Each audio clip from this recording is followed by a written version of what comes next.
è indecoroso una persona che si siede in un angolino a consumare un misero pasto.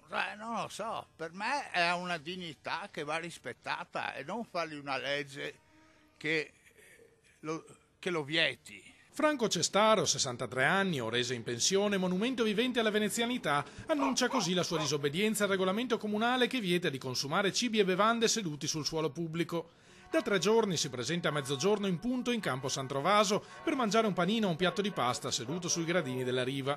Continuerò incurante delle multe, promette, fino a quando il comune non ritirerà questa norma inaccettabile al di fuori di casi particolari come Piazza San Marco. Io credo che sia una legge inumana. E poi non tiene conto che ci sono migliaia, proprio migliaia in tutta la città ovviamente, di studenti, di operai che si portano il cibo da casa, fanno una pausa alimentare, non un bivacco come sostengono. Un bivacco è la tenda, un bivacco è farsi il fuoco. No, è una pausa alimentare che questa gente fa per risparmiare, fa per mantenersi agli studi. Puntuali i vigili si sono presentati a multarlo giovedì mattina, guidati dal comandante Marco Agostini in persona. Oltre a quella per il panino en plein air con frittata di cipolle, Franco si è guadagnato una sanzione per aver portato a spasso senza guinzaglio il suo cane Ginger.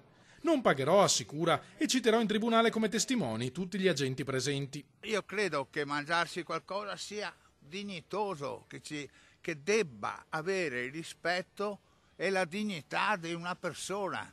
Invece sui social e anche su qualche giornalaccio sono trattati come criminali. Le leggi moralmente ingiuste si possono disubbidire e contestare, ricorda Cestaro. Invito chi lo vorrà a partecipare a questo presidio contro una norma scorretta e discriminatoria. Venezia è sempre stata una città aperta, tradizionalmente, storicamente parlando.